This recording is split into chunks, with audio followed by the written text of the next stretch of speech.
It all started when I was 16. It was Halloween, and my friends and I all had a bit too much fun, pushing each other to do something dumber and dumber. We'd snatched a bottle of red from my parents' stash and passed it around, when one of us came up with the idea to check out the old mall by the freeway.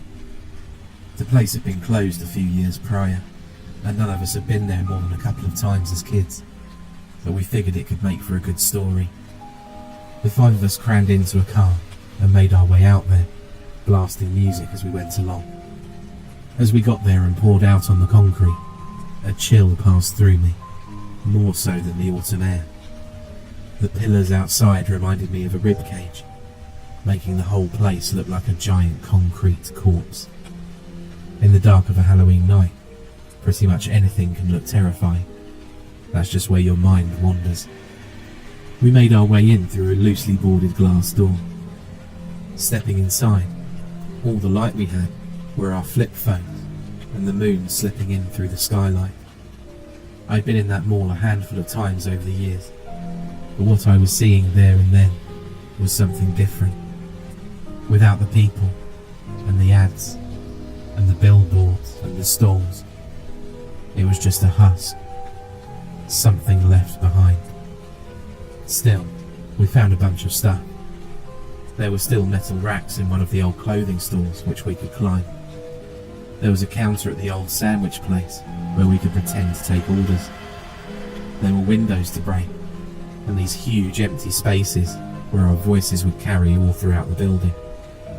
The only place that held some sort of reverence to us was the toy store on the second floor. That had once been the centre of our attention. We were still just 16, and most of us remembered a time when we would beg our parents for a trip there. It had been the biggest toy store in our world, and there was always something new to look at. But seeing it there and then, it was just as dead as the rest of the place. Not even the sign remained. As the others made their way inside, I split off to take a walk, lighting up the hall with my phone.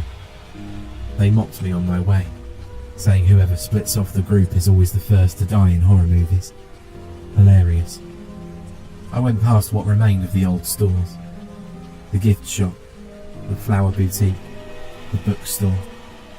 I could almost see them, but only in my mind. Now it was all concrete and cheap sandstone tiling. The place wasn't even old enough to be dusty yet, remaining in this sort of space between living and dead, like a man on life support. It'd only take a flip of a switch, and this whole place would come alive, ready to welcome people back. But of course, that wouldn't happen. Then at the end of the hall, I came to a full stop. It turns out, we weren't the first people with the idea to come here. There was a resting area in the far back, a sort of alcove. Benches set around an empty space where stalls were supposed to be, all centred around this massive red marble column. I called the others over. They had to see this. My voice easily carried all the way across the mall, and the others came running. Someone had been here. They'd flipped all the benches onto their backs and placed several pots and planters in a circle around the column. Hell, they even planted something. I could see little blue sprouts poking up. But the freakiest thing was the column itself. They'd taken the old mall posters and plastered the thing with them. These posters were just the picture of a smiling middle-aged woman, dressed in a sort of 50s attire. A generic yellow sundress with little white flowers on it. She also had the most generic stock photo smile you could imagine. To her right, on every poster, was a cartoonish speech bubble. They were just old sayings, bordering on cliches. But the freaky thing was not the posters themselves, but what had been done to them. Someone had burned out the eyes, leaving them covered in scorch marks. With the red marble in the back, my brain sort of short-circuited, making me think I was looking into her empty eye sockets, seeing the gore behind the eyes. It was unsettling, and probably intentional. They'd also modified some of the sayings, crossing out certain words. It was unsettling, Some of us caught the Halloween vibe of it, thinking it fit perfectly with what we were up to. Others could sense it, like me, that this wasn't just a fun thing someone did for the hell of it. This was deranged. It must have taken hours to arrange this sort of scene, and we couldn't imagine a good reason to do it. "That's Lady Lockley," said Rod, pointing up at the posters. I had a crush on her. Looks like my babysitter. This felt like rot, in the same way that a corpse decays. This was the way old buildings decayed. It made me feel filthy, like I was some kind of bacteria, infecting this place and breaking it down, corrupting it, digesting it. I felt sorry for Lady Lockley. She deserved better than rotting in this place. Once we got bored of wandering around, we made our way back to the entrance on the other side of the building. One of the guys squealed in delight. He'd found a ball pit. Looking at it, it was clear this thing wasn't sanitary. We could hear something moving in it, probably rats. Part of the ceiling had collapsed, leaving a dead wire hanging like an open nerve, and the whole place was covered in a thin layer of concrete dust. "Someone's got to go in," they said. "We ain't leaving until someone goes in." "Not me," I added. "No way." And that settled it. I was the first to decline. I had to be the first to go in, no matter if I wanted to or not. The others grabbed me and pushed me into the deep end, face first. Plastic balls rattled against my ears. I was fully prepared to be drenched in rat urine and bites, but nothing happened. There was concrete dust covering my scalp and forehead, but apart from that, I was fine. It tickled my nose a bit. The pit was deep enough to reach about halfway up my body, but I'd sunk to the bottom. I could feel the rubber flooring against my cheek. The others were lighting me up with their phones. The lights coming through the balls made a sort of kaleidoscope of pastel colours, stretching the shadows out into long, distorted shapes. As I struggled to regain my balance, I fumbled around with my hands, trying instinctively to grab something. But instead, something grabbed me. It was only a silhouette, a face, somewhere in the swirl of colours. The shape of a head with two holes where the eyes were supposed to be. It gasped excitedly. Even from a distance, I could taste the ammonia on its breath. Its icy fingers interlocked with mine, wanting to bring me closer. I recoiled, shaking my head. I think I let out a scream, but I don't remember doing it. My pulse shot through the roof as I forced myself back to my feet, scrambling to get back to the others. They were laughing so much they couldn't breathe, thinking I was just surprised. As my head breached the surface, they were standing in a half circle, shining their lights at me. Of course, there was nothing in the ball pit. I wiped my dusty hair and prepared myself to drag one or two of them down there with me. But something in the air changed. Their faces went from gleeful joy to careful curiosity to worry. Turning back towards the pit, I could see why. On the side of every ball in the ball pit was an eye, lovingly hand-painted with a Sharpie. The others helped me up and tried to diffuse the tension with puns and jabs. It didn't take long for the chill to leave our spines, as it took me the longest.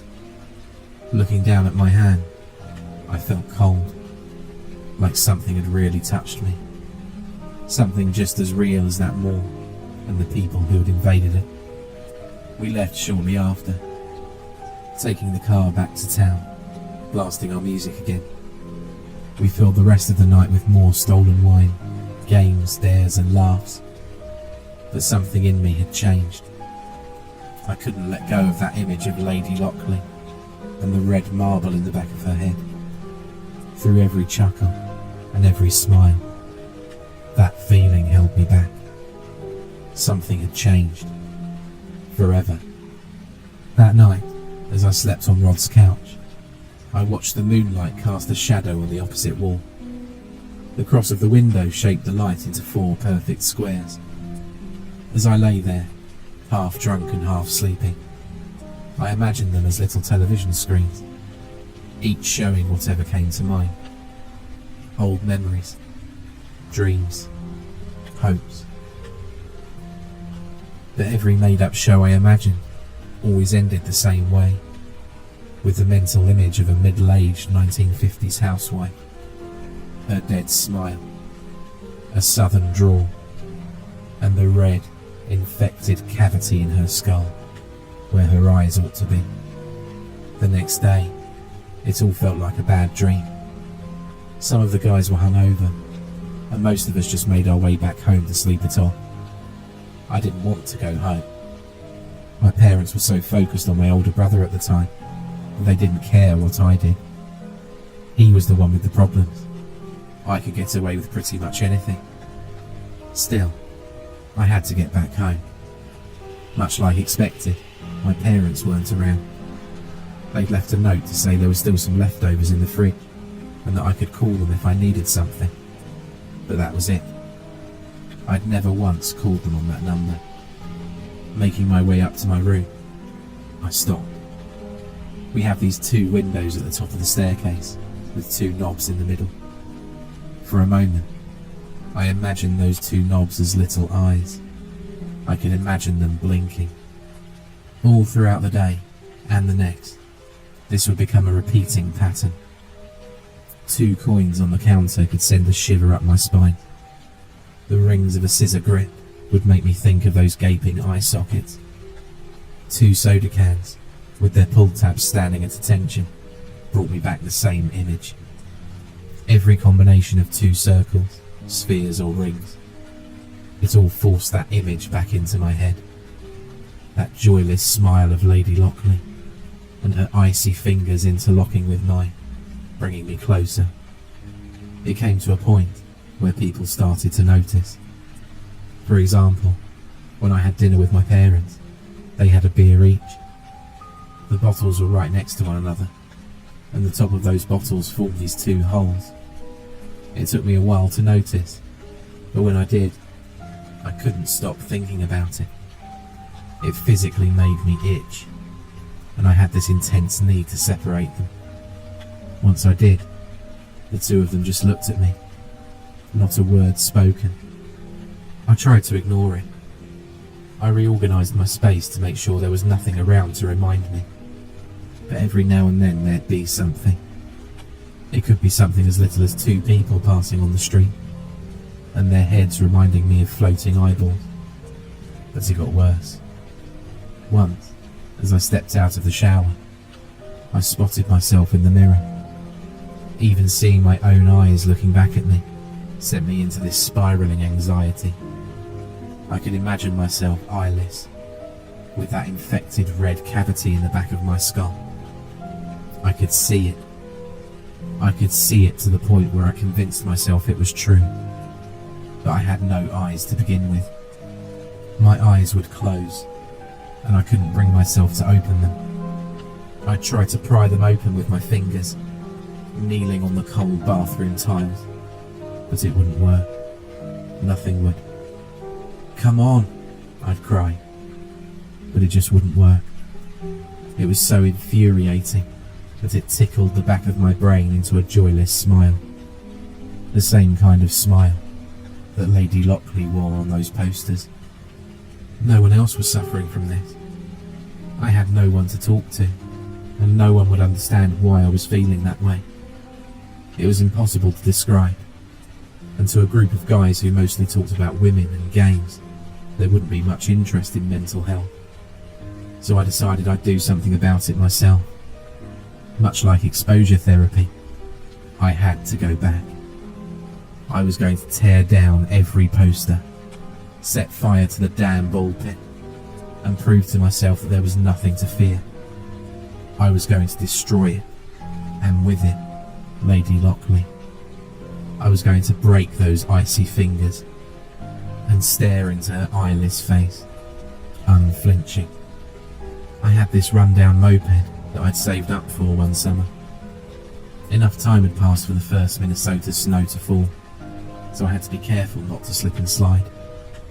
I loaded up a backpack with all kinds of destructive tools. I didn't even bother to read the note left on the kitchen counter this time. No one else was going to fix me, so I had to do it myself. I kept the wheels steady, feeling the snow slush stain my cheap jeans, cold water soaking into my second-hand shoes. By the time I got there, I was shivering. A cold wind had picked up from the overcast, and there was no moonlight to guide me this time. Still, I prepared. I had a great flashlight with plenty of spare batteries packed away. My dad had this battery box in the garage, full of whatever kind he might possibly need. I brought the whole thing. I made my way inside through the loosely boarded up doors. The place felt warmer, but maybe it was just me being angry. I had this frustration pent up in me, forcing me forward. I went past all the hollow shops, the broken benches, the empty planters and the dry fountain. I climbed up the dead escalator and followed the familiar shops towards the resting area. I could see the red marble column from afar, sticking out like a sore nerve. The posters plastered to it like a band-aid to an open wound. My footsteps echoed as I made my way closer, clutching the flashlight harder. There were little sprouts in the pots and planters now, some with a little blue bud, others had barely poked through the dirt. One had grown quite tall. There were more posters now. Some had been stuck to the walls, others lay strewn about on the floor. Someone had been there recently, I could tell. A few chairs from one of the downstairs restaurants had been dragged up there and smashed, forming a kind of plastic half circle across the floor. It didn't matter to me. This was all going to burn either way. I put down my backpack and brought out a bottle of gasoline. My dad always kept a spare can in the garage, and I didn't want to bring the whole thing, so I just filled up 3 plastic bottles instead. I unscrewed the top and just started chucking it at the column, tainting the posters.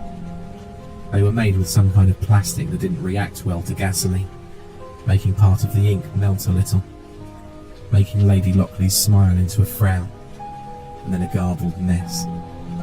I went all around the column, using 2 of my 3 bottles. It was messy, and I got a whole lot of it on my clothes. I'd have to wash it when I got back. My parents didn't ask a lot of questions, but if I were to come back home drenched in gasoline, they might have something to say. As I finished, I put down my bag again and got hold of a lighter, one of those with a long neck for lighting fancy candles. I tried to wipe the gasoline off my hands, but doubt was getting to me. I didn't want to set myself on fire. Then again, this place had to die. For a brief moment, I got stuck staring at the posters. Even with the ink melting off, the holes remained.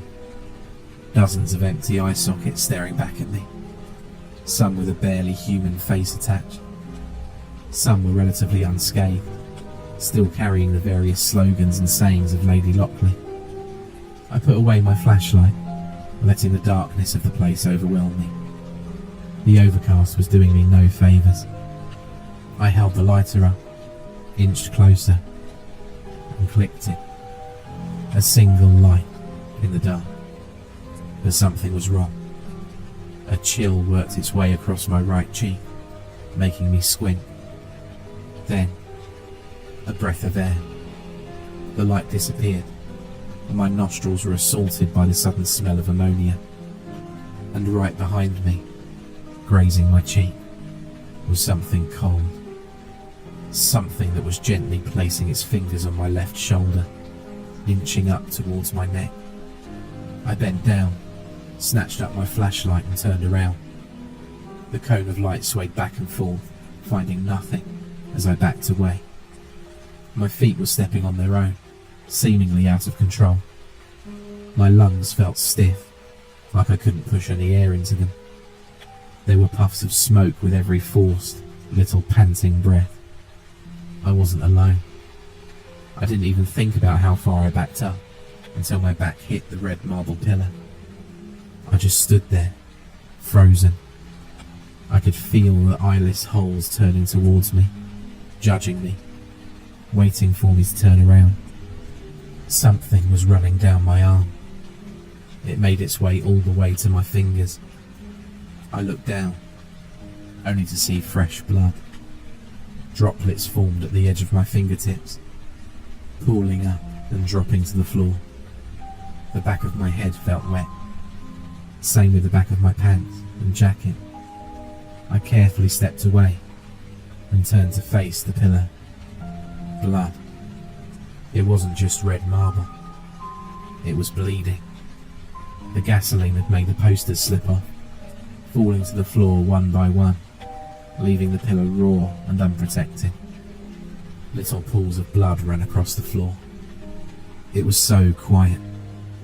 Just little tips and taps of drops hitting the floor, mixing with the echoes of my breathing. I could hear the battery in the flashlight rattling as my hands shook from the cold. And in the distance, a hiss. My ears honed in on the sound. A whisper coming from one of the nearby stores. Put them back.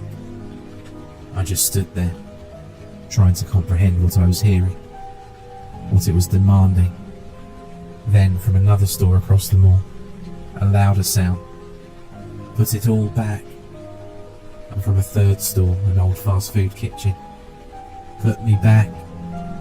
Looking down at the pools of gasoline and blood, mixing with the mist-shaped plastic posters, I shook my head. I didn't want this anymore. All the anger had turned to fear, and all I wanted was to grab my stuff and leave. I'm going, I said. I won't come back. There was no response. Just like back home, there was no one to listen to me. Maybe I was speaking to an empty room, making up stories in my head. I won't come back, I repeated. This is it. Screw your stupid mall and whatever game you think you're playing. I won't. I suddenly choked on my breath. I could see them in the distance. Human shapes stepping out of the storefront, all with the same cheerful yellow dress, the same hair, the same smile. Then something grabbed me. It wasn't like the first time, where icy fingers daintily slipped into my hand, but something violent, angry, nails digging into my scalp, grabbing a handful of my hair, forcing me forward with a dead man's cramped grip. I went from standing to kneeling to having my face pressed into the floor in a heartbeat. There were more than 2 hands, maybe 4, 5. Something heavy pushed against my spine. No, it wasn't just one word. It was a choir. A dozen identical voices, speaking as one from across the mall. 2 cold fingers touched my eyelids, forcing me to blink. I forced my eyes shut, trying to squint them away. I could barely breathe. I tried moving my head away, shaking the fingers off, but I couldn't. No matter how far back I forced myself, they pushed on until the pain started. This mounting pressure, causing bright, painful spots to dance across the inside of my head. It was excruciating. I was panicking, trying to turn, but I couldn't. There was this raw, primal emotion bubbling inside of me, forcing me to scream. I begged and pleaded, but it was too late. I'd wronged them, and they were relentless. Had it gone any further, I'd be blind today, maybe dead. But it didn't. I heard distant footsteps approaching, and felt the fingers slowly let up. Pressure released from my spine, and the hands holding me down loosened their grip. I slowly opened my eyes, blinking away the spots of pain, only to see a man. He had a flashlight of his own, casting deep shadows on his wrinkled face. He must have been in his early 60s, and was dressed in some kind of maintenance getup. A janitor, perhaps. He walked up to me as the last hand let go, and offered to help me up. I accepted and got back on my feet. I didn't dare to turn around. I could hear them, feel them, smell the ammonia. "Don't do anything stupid," he whispered. "Give them a moment." We just stood there. I looked down, trying my best not to bring any attention to myself. At the edge of my vision, I could see flowery yellow dresses shuffle past me, back into the empty storefronts, back into the mall. He patted me on the shoulder, and I looked up. The last silhouette slipped into an old outlet space, leaving the two of us alone. He got some blood on his hands from touching my shoulder, and wiped it off on his legs. He stepped back to pick up something he brought, a stack of posters and a toolbox. Walking up to me, he had this almost apologetic look on his face. "So she picked you too," he sighed. "That makes what, 4 of us?" Using a bucket and a still working hose in the back, we got enough water and soap to clean the pillar a bit. It had stopped bleeding, coagulated in a way. We ended up putting up new posters, still with the eyes burned out. "She likes them that way," he said. "The kids always did this to the posters, long before the place closed. She thinks they're supposed to look like this." We spent some time collecting scrap and piling it into a circle around the pillar. That, and drawing eyes on the various white surfaces. She doesn't have any eyes of her own, so she needs us to give her some. We spent hours just wandering around, touching up the place, watering the plants, cleaning up the gasoline. The Lady Lockleys seemed calmer. I could see them shuffling about in the back of the stores, catching a reflection off their perfect teeth every now and again. Still, I couldn't shake the feeling that any threat to this place would have me swarmed. "Do you have to do this?" I asked. "Like, often?" "Yeah," he nodded. "What happens if you don't?" "I think you know what happens." At the end of the night, as I left them all behind, I saw a final swaying flowery dress in the cracks of the wooden boards. Even now, I was being watched, judged, weighed, but for the moment, I was safe. At first I went back once a week. Once I brought ping pong balls and painted eyes on them. They seemed to like that. Another time, I filled up the water fountain. The janitor would return at times too, bringing freshly painted posters and scrubbing the floor. No wonder it wasn't dusty. I tried to stop going back there, but it would just build this pressure in me. I'd feel her ire. I'd start to focus on circles and spheres, as if my body was reminding me I was being watched. I'd sometimes feel something cold at the edge of my vision, something icy brushing against my ear.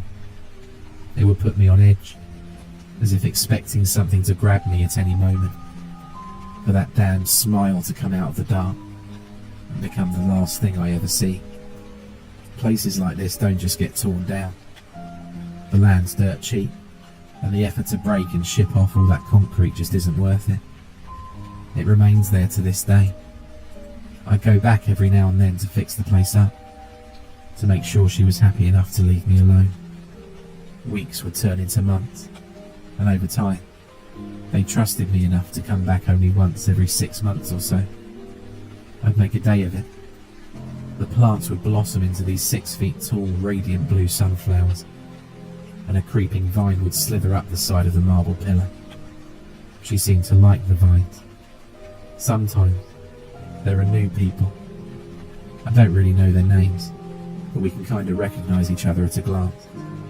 Some young, some old. We've tried to board the place up to keep people out, but every now and then, some idiot gets through. I don't think they all make it out. Some of the things I've seen over the years tell a gruesome story of their own. I'm in my mid-30s now. I've done this for half of my life as a sort of stewardship, a part of my life that I can't share with anyone. I've gotten to know her wants and needs. There's a personality there, intelligence. Sometimes they can get these strange whims. I once saw one of them trying to break through the loose boards, only to be dragged away by the others. I've seen them gently caress the leaves of the sunflowers. I've seen them dance on tables, walk hand in hand down the empty hallways, and once, just staring up at the moon. I think she's like an immune system, like something remaining to stop the decay. This building's been closed for decades, but from looking at it, you couldn't tell. Most buildings that have been empty for that long just look weighed down and worn, but not the Deadeye Moor. It's still spry and weighty, as if expecting people to come back.